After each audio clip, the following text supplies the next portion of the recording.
Orly Gutesa withdraws claim he delivered suitcases of Castro Romualdez house. Usapang Kongreso.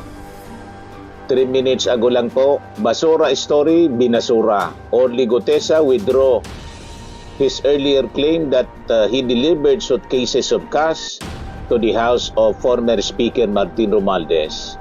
In his latest statement, Gutesa claimed that former Representative Mike Defensor prepared and typed his affidavit. Senator Ping, balak na itigil ang investigation. Di ko maintindihan kung bakit at ang masaklap na kay Saldico, kung Saldico lang lahat nakasentro.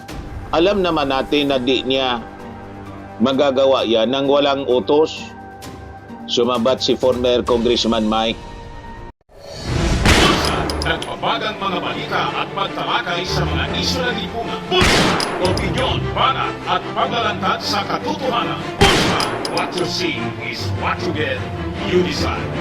Hello po mga kababayan, si Dante Maravillas. Breaking news ngayon, si Orly Gutesa po, nag-recant na rin. Binawi yung kanya unang salaysay na nag-deliver siya ng mga maleta kay Martin Romualdez. Pagka naman lang, mga kababayan ni Senador Marcoleta, nilaglag na po sa kani Mike Defensor. Orly Gutesa withdraws claim he delivered suitcases of Castro Romualdez house. Usapang Kongreso. 3 minutes ago lang po, basura story, binasura. Orly Gutesa withdraw his earlier claim that he delivered suitcases of cash to the house of former Speaker Martin Romualdez. In his latest statement, Gutesa claimed that former Representative Mike Defensor prepared and typed his affidavit on a laptop. He also alleged that he was offered 150 million in educational scholarship for his children. Gutesa further claimed that he was used by Senator Rodante Marcoleta in Defensor, saying he was left unsupported after the Senate Blue Ribbon Committee hearing. Ialata naman talaga po na mas sabi nga natin, doon si David na piki po yung firma ng abogado. Nagreklamo yung abogado kasi ginamit yung pangalan niya, piki yung firma. Afterwards, mga kababayan, in-invite siya, di ba, ng DOJ. Hindi nagpakita si Gutesa. That was the last. At yung affidavit po, sabi ni Marcoleta, basahin mo lang anya. Ito yung affidavit, mga kababayan, of recantation. Pinost ngayon ni Attorney Carlo Ibanez. Yan, 10 minutes ago, sinumpaang salaysay. Basahin natin mga kababayan ang sinumpaang salaysay.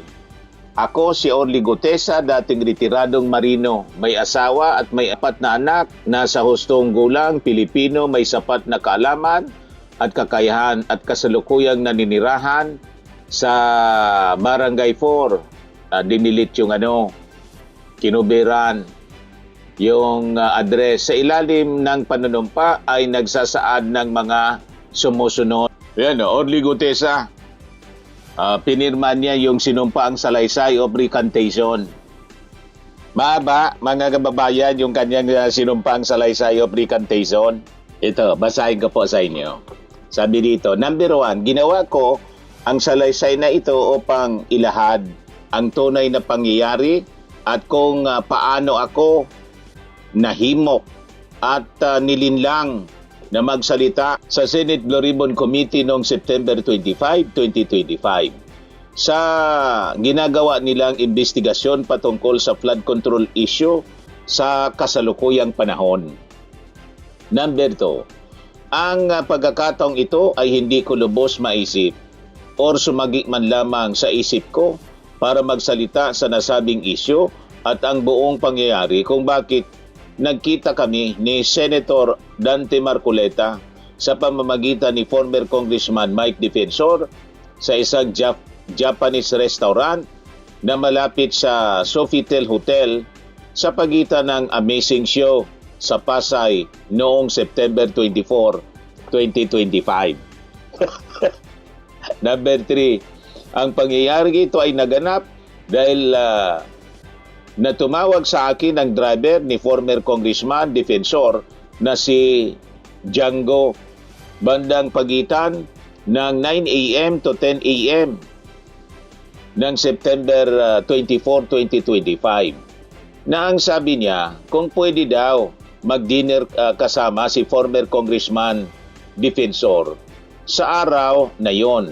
Ang sabi ko kay Django, bakit? Sagot niya ay itatanong lang daw si former congressman Mike Defensor sa akin. Noong mga oras o panahon na yon, nanood ako ng TV sa bahay. Sabi ko ulit sa kanya, sige at saan? Anong oras? Sagot niya sa akin, mga 1:30 p.m. Sabi ko, sige, advise mo na lang ako saang lugar at sinagot niya akong okay. Number 4. Sa pagkakataong iyon, sinabi ko kay Mrs. na aalis ako 12 noon at may pupuntan lang ako. Sabi pa niya, magsundo ka sa anak ko. Pero sabi ko, saglit lang. Siguro ito. Umalis ako ng bahay sa nakatakdang oras, 12 noon. Sakay ang aking motor patungo sa usapan naming ni Django na dapat malapit lang sa area ng Senate lang daw. Ako mag-standby. Number 5. Itong si Django, nakilala ko ito mga 4 to 5 months ago sa BCG. Noong ako ay naka-duty pa kay Mrs. ko, wife ni congressman ko. At nasabi ko sa kanya na kay Kong Saldi ko ako naka-duty bilang VIP security detail. Sa pagkakataong ito, dito kami nagpalitan ng personal na mga cellphone numbers. Hindi ko alam na boss niya pala si former Congressman Mike Defensor. Number 6, around 1:45 p.m., nakarating ako sa Petron Macapagal. Nag-parking muna ako at pumasok ako sa isang tindahan para makapag-snack habang nag-aantay ng tawag kung saan ang eksaktong lugar ng dinner. Number 7, around 3 p.m., nagbigay na ng lugar at yun ang isang Japanese restaurant malapit sa Sofitel Hotel sa pagitan ng Amazing Show sa Pasay. Sumakay ako uli sa aking motorcycle bike at tinungo ang nasabing lugar at nakarating ako around 3:10 p.m.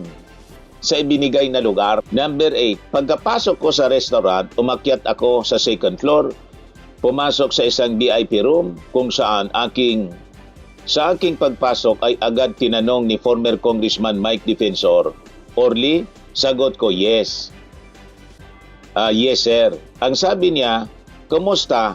Sagot ko okay. Okay lang po. Sabay inabot niya ang kanyang kamay para kamayan ako. Sabay sabi, upo ka at ang sagot ko, salamat. Number 9. Ang VIP room na yon ay 3 lang kami ang tao doon. Siya, ako at si Mark na asawa ng anak niya. Umupo kami sa isang round table na mesa. Sa tansya ko, 8 or 10 seaters ang setup. Nagkwentuhan kami ng kaunti. Tapos, nag-open na siya ng salita patungkol sa corruption. Sagot ko naman sa kanya, oo nga sir. Sabi niya sa akin, nasabihin ko na naghahakot kami ng pera sa bahay ni Kong Saldi galing sa DPWH. Kino-coach na po. Sagot ko sa kanya, sir, wala akong nakita na may nagdi-deliver ng maleta sa Valle Verde. Pero pilit niyang sinabi na may nakita ko at sabihin ko po na nakita ko na ang isang maleta at binibilang ni Paul bago namin binahe ang maleta sa BCG. Sabi ko, di ko talaga alam sir na may mga maleta na hinahakot namin. Sabi ko, basta pag duty ako sir, sina Paul at Mark ang kasama naming lagi sa executive assistant ni Kong Saldi at sila ang nakakaalam ng detalye. Habang nagkikwentuhan kami, pinipilit niya sa akin na isulat na ang pinagsasabi niya sa akin para pagdating ni Senator Dante mabasa niya at siya na magdesisyon kung pwede. Sabi ko, sir, wag na po kasi nabanggit na po sina Paul at Mark. Yan ang mga susi sa lahat ng katanungan nila sa Senado. Sir, sabi niya, hindi. At pilit sabi niya, sulat lang na natin, bahala na si Senator Dante. Sa takot ko, nasabi ko, sige sir, agad inutusan niya si Mark na kunin ang laptop para isulat ang kagustuhan niya. Number 10. After mga 4:30 p.m., dumating si Senator Marcoleta sa baba ng restaurant at tumawag sa kanya na nagtatanong kung anong room. Lumabas si former Congressman Mike para salubungin si Senator Marcoleta. Hingal nang pumasok at umupo sa tabi ko. Sa pagkakataong ito, iniabot niya ang kanyang kamay sa akin para kamayan ako at umupo siya sa parting kaliwa ko. Sabi niya sa akin, pasensya na hapo ako. Taas kasi ng hagdan. Pinagpatuloy ang pagsasalita. Sabi niya, pasensya na, nagmamadali ako. May session pa kasi kami. Tumakas lang ako. At sabi niya sa akin, only Marines ka, di ba? Sagot ko, opo, sir. Pero retired na ako, sir. Sagot niya sa akin, mga walang hiya sila, binaboy nila ang Pilipinas. Binibrainwash po. Patuloy pa niya na isa po itong Senator Ping, balak na itigil ang investigation. Di ko maintindihan kung bakit at ang masaklap na kay Saldico, kung Saldico lang lahat nakasentro. Alam naman natin na di niya magagawa yan nang walang utos. Sumabat si former Congressman Mike. Pare, basahin mo muna ang ginawa ni Mark diyan na affidavit. Sagot ni Senator Marcoleta, mayroon na ba pare? Basahin mo muna at ikaw na bahala kung pwede yan, sabi niya. Pare, 150 million lang. Masaya na tayo. Number 11 po. Sinimula na ni Senator Marcoleta basahin ang ginawa ni Mark na affidavit base sa sinabi ni former Congressman Mike Defensor. Sabi niya, pare, ayusin ko ang Tagalog at siya na mismo ang nag-ayos sa laptop ni Mark na may ilan-ilang talata siyang pinalitan sa mga ginawa ni Mark. Doon mismo sa harapan ko, inayos ni Senator Marcoleta ang affidavit na yon. At sabi ni former Congressman Mike Defensor, si Mark kasi di marunong masyado magtagalog. So, number 12. At nang matapos niyang basahin ang affidavit, sabi niya, ito na yung missing link na hinahanap natin kasi puro sila Saldico at ikaw lang ang makakabanggit kay former Speaker Martin na nadi-deliver ng pera. Sabay paalam, pare, ayusin niyo yan, babalik ako, hahabo lang ako sa sesyon. Bago siya umalis, sinabi ko sa kanya, sir, wag na po ako kasi po nabanggit na din po ang pangalan ni Paul at Mark. Sagot niya, di pwede si Paul at Mark kasi iglesia, matitiwalag yon at ayaw ko na ako ang dahilan sa pagkakatiwalag nila.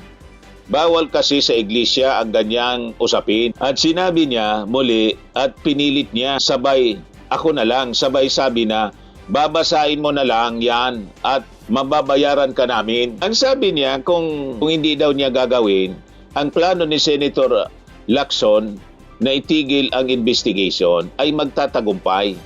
Wala kang mapapala sa paulit-ulit na pilit niyang ituloy ko ang ginawang affidavit ni Mark at dala ng takot at pangamba lahat ng nakalahad sa affidavit na kanilang ginawa ay sabi na saksiyan ko kahit hindi ito totoo.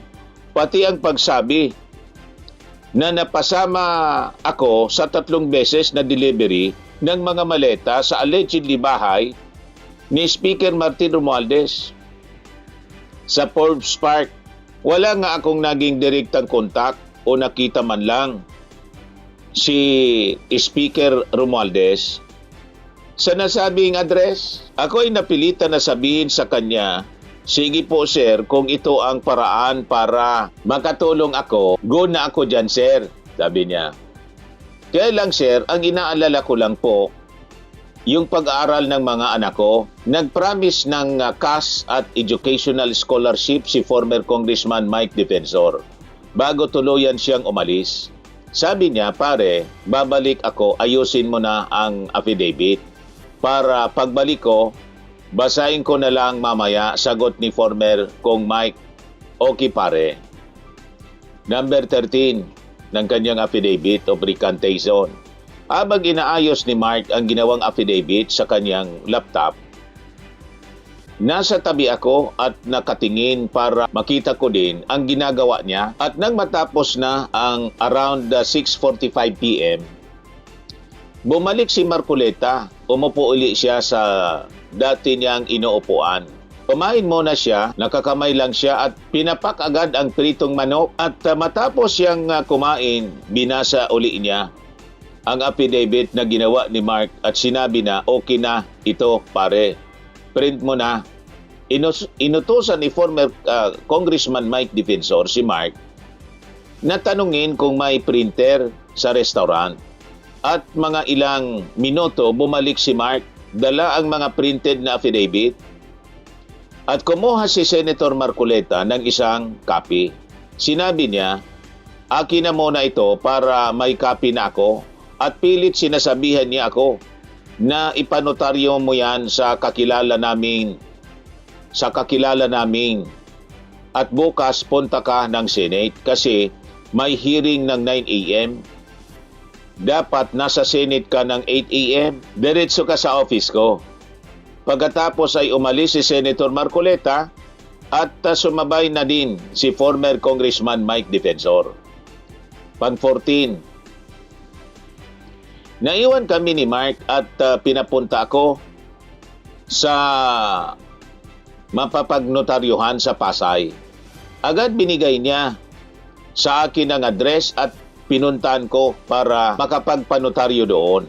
Pagkatapos ng notaryo, bumalik agad ako sa restaurant at binigay ni Mark ang binalot na pagkain. Sa kadiretso na akong umuwi, mga 9 p.m. nakarating ako sa bahay. Number 15. Naikwento ko kay Mrs. na sabi ko sa kanya, parang haharap ako bukas sa Senate. Ang sagot niya sa akin, bakit? Kasi sabi ko sa kanya, si Paul at Mark ayaw ipatawag ni Senator Marcoleta kasi baka daw matiwalag sa iglesia. Kaya ako ang pinilit niya na tatayong witness. Sabi niya sa akin, bahala ka. Number 16. September 25, 2025, kinaumagahan umalis ako ng bahay, dala ko ang sasakyan ko na Montero at bumalik ako sa pinagpanotaryuhan ko kasi ang taon pinapalitan ko, nagawa kasi 2025 at pinapalitan ko ng 2024 para di mahalata ang kasinungalingan na nakasulat dito. Nakarating ako ng Senate around 8:15 a.m. at sabi ay tumuloy ako sa 5th floor dahil doon ang opisina ni Senator Marcoleta ayon sa duty lobby na kung saan ay nag-login ako doon, kinunan ako ng ID at nilagyan ng countersign para sa visitor ng office ni Senator Marcoleta. Siyempre may records ito doon. Sa 2nd floor noong nag-open ng elevator, may pumasok na babae na yon ang staff ni Senator Marcoleta na nagsundo sana sa lobby. Kaso, nag-iihi noong di pa ako dumating. Kaya doon na niya ako nakita sa elevator, paakyat ng 5th floor. Paglabas ng elevator, papunta sa opisina ni Senator Marcoleta. Habang kami naglalakad sa hall, naalala ko noong nagmamaniho ako papuntang Senate, naisip ko na wag na tumuloy. Kaya lang naisip ko na naisip ko ang mga pera at edukasyon at ang pamimilit sa akin ni na Senator Marcoleta at former Congressman Mike Defensor na ikinatakot ko, kaya napaniwala nila ako sa mapanlinlang na salita para gamitin sa pansarili nilang kapakanan. Kaya naisip ko na bahala na. Number 17. Pagpasok ko sa opisina ni Senator Marcoleta, pinaupo ako at mayroon pang naunang kausap. Pagkatapos niyang makausap ang unang bisita, ay tinawag niya na ako at doon ko na ibinigay ang 4 na kopya ng affidavit na ginawa ni Mark na may notaryo. Pinipilit niya akong paulit-ulit na sinasabi na voluntaryo ang aking gagawin at tinuturoan niya ako na kung ano lang ang nakalagay sa affidavit na ginawa ni Mark na asawa ng anak ni former Congressman Mike Defensor, ayan lang ang mag-focus. Sinagot ko na, opo sir. Number 18. Mga 8:55 a.m. Bumaba ako sa session hall kasama ang staff niya habang hinihintay ang pagtawag sa akin sa session hall ng Senado.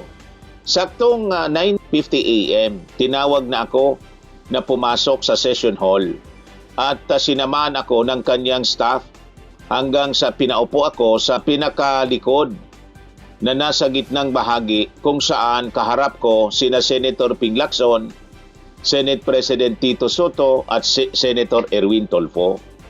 Number 19. Habang ongoing ang session, pinasumpa muna ako bago umupo. Naging observer muna ako bago naging privilege time na si Senator Marcoleta kung saan ipipresenta niya ako na resource person.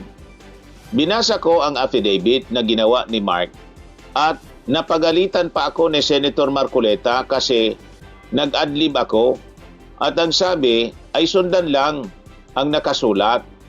Nagkaroon ng break ang sesyon bandang 12 noon at bumalik ng 2 p.m. hanggang natapos ng 5 p.m.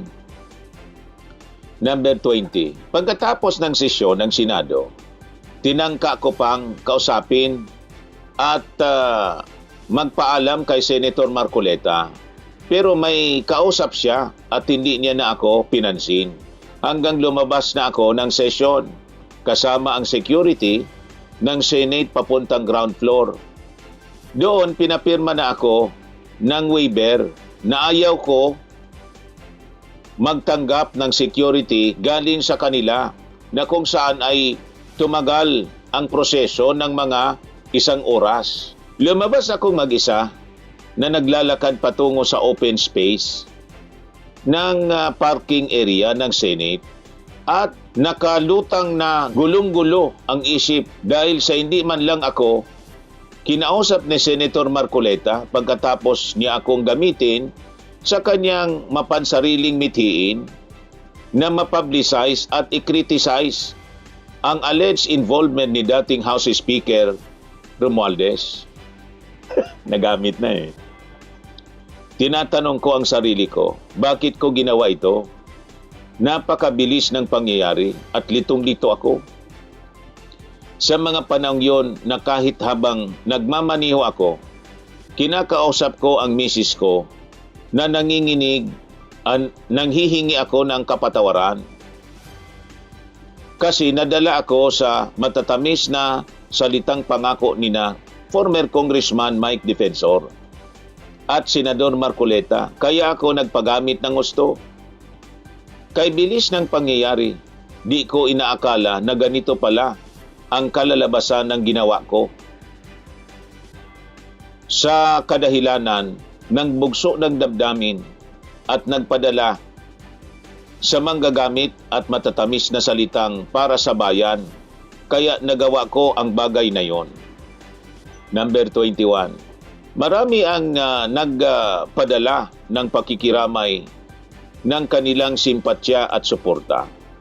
Minabuti ko na di na ako mag-contact sa kanila para wala nang madadamay. Kasi alam ko na lahat ng dinidikit sa akin ay kinukunik kinokonikta sa kung anuman ang aking ginawa, lalo na sa paggamit ko sa mga politiko at sa pagiging dating sundalong marino. Hindi na din ako kinontak ng opisina ni Senator Marcoleta o former Congressman Mike Defensor. Kaya doon ko na natansya na ginamit lang talaga nila ako sapagkat huli na ang lahat ng mga pangyayari at ako'y lubos na nagsisisi. Number 22. Subalit noong September 27, 2025, may isang biglang kumontak sa akin na galing sa opisina ni Senator Marcoleta na nagsasabi na bibigyan ako ng numero ni Attorney Rowena Guanzon para ako daw ang tatawag para manghingi ng tulong para sa pagsasaayos ng affidavit na may mga correction upang ito ay magamit na ebidensya sa pag-file ng kaso sa September 29, 2025. Pero hindi na akong nagtangkang kontakin ni Atty. Guanzon para maiwasan na ang muling paggamit sa akin.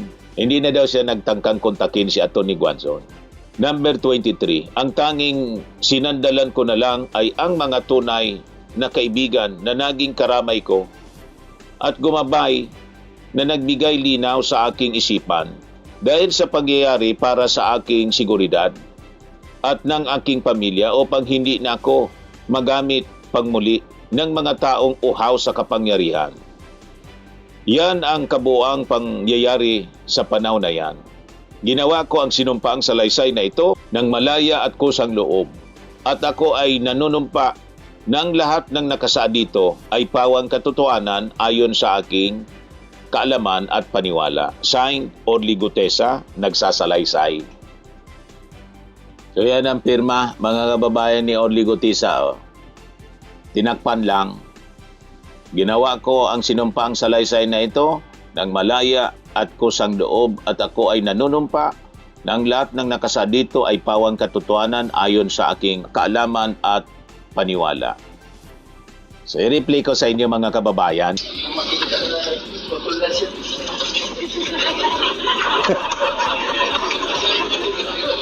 Tawanan yung mga tao doon.